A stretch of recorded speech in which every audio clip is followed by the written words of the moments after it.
This is a brief lecture to introduce the readings assigned for week 13. For this week, you are reading chapter 5, which is called Think Like a Designer. In this lecture, I try to hit on some of the main concepts and then show a few of the examples from the chapter. And I think you'll notice this chapter is almost kind of like a review or synthesis of all of the more detailed information you've been provided in the preceding chapters. Nonetheless, I think it comes at a good point in the semester where you can kind of reflect and take stock of where you're at with your own visuals and maybe make some last minute changes before we head into these last phases here of the project.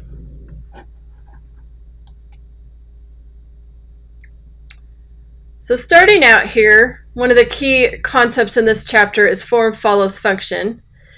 The QWERTY keyboard that I'm showing here is an interesting example to think about in context of this main message about form following function. Legend is that the designer of the keyboard, Christopher Scholes, put the letters in this order because on the original typewriters, this arrangement led to less risk of keys getting jammed. Some historians say he actually placed the keys in this order because it made typing more difficult, slowing people down so there would be less risk of keys getting jammed. I think that's a good example of form follows function, but also shows how this relationship can change over time. Where we are today, we're kind of stuck with this arrangement and so used to it that it would be difficult to change. However, we are a long way from a situation in which we could safely say that form follows function. So I guess this is a good counter example. The next concept introduced in this chapter is the concept of affordances. That is, design features that offer visual cues that enable or constrain a potential user's perceptions of what can be accomplished with an object. Here's a simple example. Most of us would probably look at this coffee mug and know right away that we should pick it up by the handle.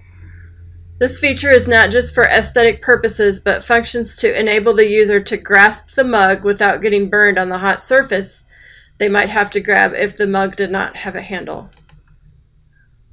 The next concept introduced is accessibility. We often think of this in narrow terms like the requirement to provide closed captions on videos for an online course or to provide ramps that allow a person in a wheelchair to access a building. But your textbook notes that in the context of data visualization, accessibility can be understood as, quote, design that is usable by people of widely varying technical skills. So I really like that simple definition that they provide. Next concept is aesthetics. This is really about visual appeal, and yes, it even applies in the context of data visualization and information design. The delicate balance here is that you can't focus exclusively on beauty or visual appearance. Rather, you have to tell an effective story. But paying attention to aesthetic appeal as part of this overall effort, as your textbook points out, is an important component of thinking like a designer. And the final concept introduced in this chapter is acceptance. That is, how do you get your audience to see the world in the way that you want them to see it? So some of the advice on this topic goes beyond just the technical aspects of design and suggests ways in which you might use tactics such as the meeting outside the meeting, as I like to call it, to get buy-in for your ideas even before you present your well-designed visuals to your audience. Finally, I want to close by highlighting one example from this chapter that I find especially compelling. It is figures 512 and 513, which appear on page 147 through 48 in the textbook. Let me go ahead and click on it here. And by the way, in case you haven't discovered it yet, this website makes available all the data visualization examples that are used in this book. And what's really great is they also include the raw data in spreadsheet form so you can experiment further with different ways to design those visuals. When you look at the contrast between 512 and 513, it's a great illustration that effectively ties together all the key concepts of this chapter. And I'm not going to dwell on it here. I'm just going to show the two examples. Your textbook has a really great explanation of all the key differences between this kind of rainbow colored one, which is really bright and colorful, but I think we would all agree it's not as useful in telling a story as this revised version, which downplays the color schemes and draws clearer attention to the part of the data visualization that this designer wanted their viewers to be aware of.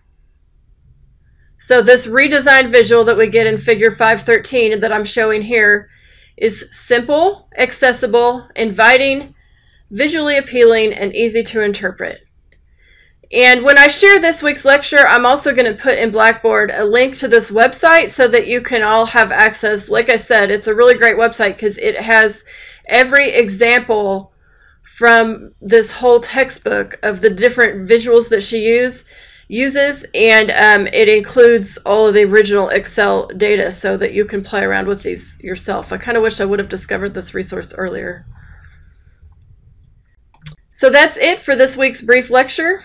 I'm really excited for these last few phases of the project, and I'm especially excited to see the pre-recorded presentation drafts that you are uploading by next Tuesday, I believe. And a little advice on that, I know, and this is stated in the assignment guidelines, but just to reiterate, I know these presentations are coming due at a time when you might not be finished, probably are not finished with your report and even with all of the research for the report. So you really can think of it as a progress report. However, I do want it to be designed and delivered like a professional presentation. It's just that there might be some parts of the data or the results or analysis that are still works in progress.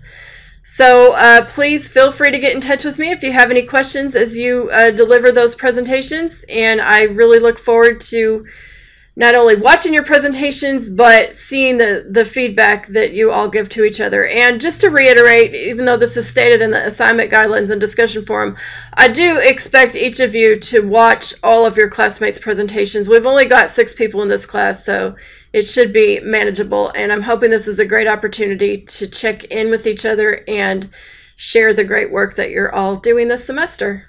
Thanks, and have a great weekend.